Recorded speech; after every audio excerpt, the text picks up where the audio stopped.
नमस्कार मित्रांनो, आपले सहर्ष स्वागत आहे आपल्या मराठी ब्लॉग 6मध्ये. तर मी आलो होतो सगरेश्वर अभयारण्यामध्ये. सर्वप्रथम मी सगरेश्वराला गेलो, पाया पडलो, तिथे महाप्रसाद घेतला, मग अभयारण्यात आलो. खूप दिवसानंतर अभयारण्यात आलो आहे, त्यामुळं जरा मजा घ्यायचीच आहे. पडतोय बघा, पडलोच, आपटलेलो आहे. पुन्हा एकदा चालतोय, दाखवतो तुम्हाला सगळा सीन. व्हिडिओ खूप मोठा नाही, पण तुम्ही पूर्ण बघा.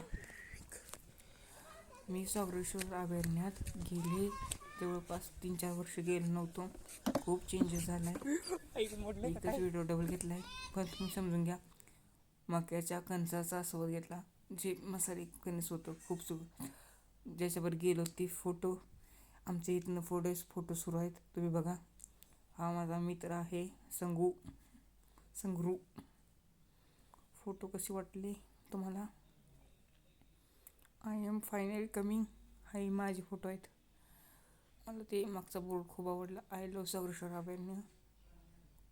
अभयारण्यात खूप सुंदर बघायचं.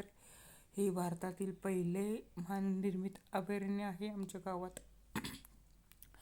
तुम्ही प्लीज या कधीतरी सुट्टीत या. आत्ता आला तर श्रावणात खूप भारी, सगळीकडे हिरवाळी. फोटो कसे आहेत त्यापेक्षा माझे नखर कसे आहेत बघा. तर आपल्या चॅनलला प्लीज सबस्क्राईब करा, लाईक, शेअर, कमेंट.